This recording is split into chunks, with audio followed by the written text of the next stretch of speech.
اسلام آباد وزیر اعظم شہباز شریف نے پارلیمانی کارروائی کی کارکردگی اور مؤثریت کو بڑھانے کے لیے 20 اراکین قومی اسمبلی کو پارلیمانی سیکریٹریٹ مقرر کر لیا۔ 20 اراکین نئے تعینات ہونے والے پارلیمانی سیکریٹریز میں 2 ہندو بھی شامل ہیں۔ وزیر اعظم شہباز شریف نے نئے تعینات ہونے والے سیکریٹریز کی صلاحیتوں پر اعتماد کا اظہار کرتے ہوئے قانون سازی کے ایجنڈے کی حمایت اور حکومت کی ہموار کارکردگی کو یقینی بنانے میں ان کے کردار پر زور دیا۔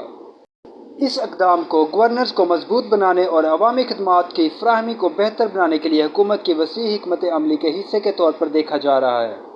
نئے تعینات ہونے والے پارلیمانی سیکریٹریز وزراء کی ان کے فرائض میں معاونت، قومی اسمبلی کے دیگر اراکین کے ساتھ رابطے اور پارلیمانی کام کو مؤثر انداز میں چلانے کو یقینی بنانے کی ذمہ داری ہوگی۔ اس سے قبل 12 ستمبر 2024 کو قومی اسمبلی کی جانب سے منظور کی گئی تحریک کے جواب میں اسپیکر نے ایوان کے اندر مسائل کے حل کے لیے 18 رکنی خصوصی کمیٹی قائم کی تھی۔